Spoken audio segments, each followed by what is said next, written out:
जंगल में 4 दोस्त रहते थे। डीजे, मुबारक, चिंटू और बिल्लू बार्बर। चारों की बहुत गहरी दोस्ती थी। साथ में खेलना, साथ में खाना, साथ में उठना बैठना। एक दिन वो खेल रहे थे, तभी उनमें से बिल्लू बार्बर एक पेड़ के नीचे सोया था। डीजे बोलता है, अरे यार बिल्लू, क्या बुड्ढू की तरह लेटा हुआ है? खेलने नहीं चलना? Sweet heart, you are a rock star babes. खामोश। जैसे हम बाल काटते हैं वैसे ही नाक काटेंगे। नहीं नहीं, आज मेरी तबीयत ठीक नहीं है। अस्सलाम वालेकुम बिल्लू भाईजान, चलते क्या? आज जंगल में मस्त लुप्पा छुपी खेलने का प्लान होना। माशाल्लाह, जंगल की हरियाली देखकर तुम्हारी तबीयत ठीक हो जाएंगी। खामोश। नहीं यार मुबारक, तुम लोग जाओ। खामोश। जैसे बाल काटते हैं वैसे ही नाक काटेगा बिल्लू। चल यार, बहुत भाव खा रहा है तू, चल जाने दे, हम लोग चलते हैं। और बिल्लू बार्बर को छोड़कर जंगल के अंदर खेलने चले जाते हैं। वहाँ लुक्का छुपी खेलते हुए एक पेड़ के पीछे छुप जाता तो दूसरा किसी बड़े पत्थर के पीछे छुप जाता। फिर तीसरे की बारी आती तो वो पहाड़ पर छुप जाता। खेलते हुए अचानक उन्हें पहाड़ की गुफा में एक मोटी किताब मिलती है। बुक पूरी तरह धूल से ढकी हुई थी।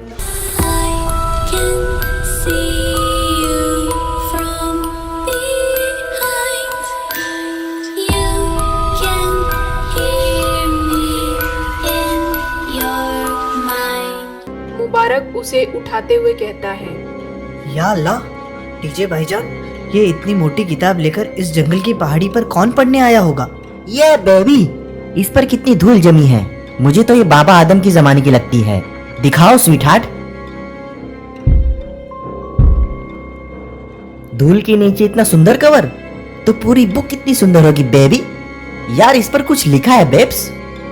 जुमान जी, जुमान जी, जुमान जी। जुमान जी के इस बुक को खोलने से पहले सोच लेना। अगर तुम इस बुक को एक बार खोलोगे तो बिना रुके इसे पूरा पढ़ना पड़ेगा। अगर पढ़ लिया तो तुम अपनी सारी इच्छाएं पूरी कर सकते हो, लेकिन अगर बीच में रुके तो जो भी होगा उसके जिम्मेदार तुम खुद होगे। ऐसा क्या बेब्स? क्या ये पेड़ गिर जाएगा या ये जमीन फट जाएगी? लगता है किसी कॉमेडी राइटर ने लिखा है बेब्स। मैं पढ़ता हूँ स्वीट हार्ट। एक समय की बात है, जंगल में 4 दोस्त आने वाले थे। उसमें से एक की तबीयत खराब हो गई, वो नहीं आया तो बाकी 3 आ पाए। स्वीट हार्ट, ये तो हम 4 की कहानी लगती है। बिल्लू की तबीयत खराब हो गई, वो नहीं आया तो हम आ गए स्वीट हार्ट।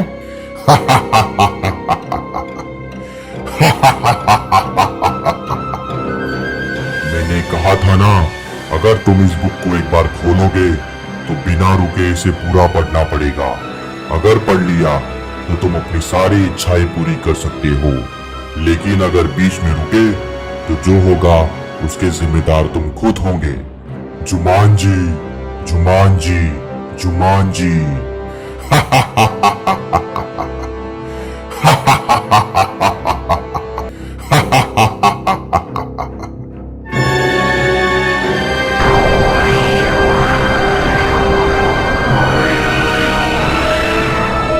ये क्या हुआ मुबारक?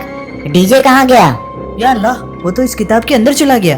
बाप रे, अब हम उसके पापा को क्या जवाब देंगे? चिंटू, मुबारक, डीजे कहाँ है? अंकल, डीजे तो इस बुक में। वो इस बुक को देकर घर चला गया था। घर? लेकिन वो तो अभी तक पहुंचा ही नहीं, बहुत देर हो गई।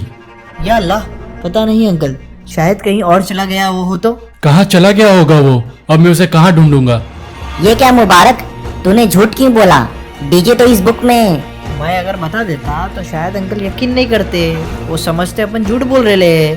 लेकिन कल तक डीजे घर नहीं पहुंचा तो अंकल आसमान सर पर उठा लेंगे। वो हमारे साथ खेलने गया था। डोंट वरी, मैं रात को चुपचाप ये पूरी किताब पढ़ूंगा। किताब पूरी होने के बाद देखता हूँ क्या होता है। माशाल्लाह, सब ठीक ही होगा। रात को सभी के सोने के बाद मुबारक चुपचाप बुक लेकर पढ़ता है। यहाँ उसे कोई डिस्टर्ब करने वाला नहीं था। लेकिन धीरे धीरे जैसे रात खत्म होती जा रही थी, बुक के पन्ने भी खत्म होते जा रहे थे। वो अंदर ही अंदर बहुत खुश था कि वो पूरी बुक पढ़ लेगा, मगर अचानक जोर की बिजली कड़की और आंधी सी उठी और बादलों की तेज गरज के साथ बारिश शुरू हो गई। उसका ध्यान बुक से हटा। वैसे ही बुक हवा में उड़ने लगी और उसमें मुबारक समा जाता है। बुक बंद होकर वहीं पर पड़ी रह गई। सवेरे सवेरे चिंटू उसके यहाँ आता है तो देखता है कि बुक जमीन पर पड़ी है। वो घबरा गया। मुबारक मुबारक मुबारक! लगता है ये बुक उसे भी निगल गई। क्या? बुक निकल गई? दोनों को? हाँ यार। खामोश! यार, जैसे मैं बाल काटता हूँ वैसे तेरा नाक काटूंगा। अब क्या होगा? तू कब तक उनके मम्मी पापा से बात छुपा कर रख सकता है? वही समझ में नहीं आ रहा है कि मैं क्या करूं। खामोश! मेरी मम्मी आज ब्यूटी पार्लर गई है, शाम से पहले घर नहीं आएगी।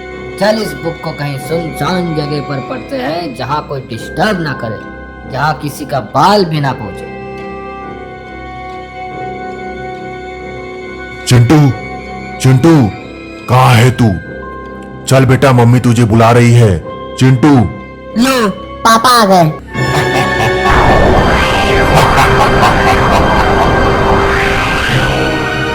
अरे बिल्लू, कहाँ है चिंटू? और तुम इतने डरे हुए क्यों हो? कुछ नहीं अंकल, बस ऐसे ही। और मुझे नहीं पता चिंटू कहाँ है। अच्छा, आज मिलने दो उसे। हड्डी पसली तोड़ न डाली तो मेरा नाम नहीं है बाली। बिल्लू बुक को लेकर कहीं जंगल से दूर जाने लगता है और रास्ते में सोचता है कि इस बुक ने मेरे 3 दोस्त को निगल लिया। अब मैं क्या करूं? कुछ समझ नहीं आ रहा है कि मैं कहाँ जाऊं इस बुक को पढ़ने, जहाँ कोई डिस्टर्ब ना करे।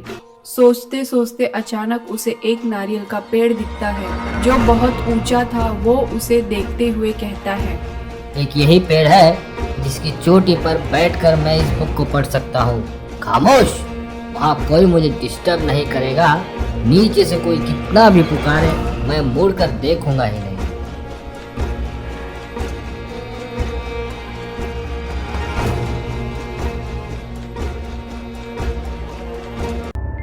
अरे बिल्लू, डीकरा ऊपर क्या कर रहा है? नीचे आ जा, गिर विर जाएगा।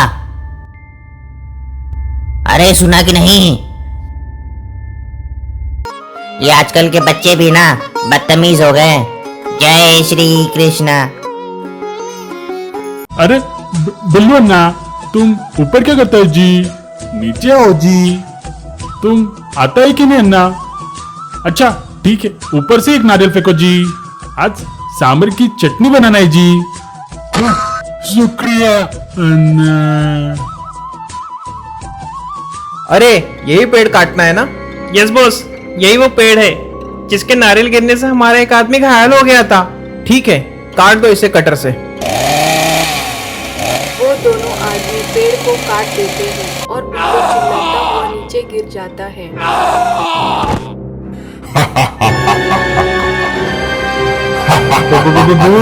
भागो यहाँ से, भागो भागो। अब क्या होगा? क्या जुमान जी और जानवरों को अपना शिकार बना पाएगी और कौन इस बुक को पूरा पढ़ पाएगा? ये सब जानने के लिए देखिए हमारे अगले भाग पार्ट 2 में।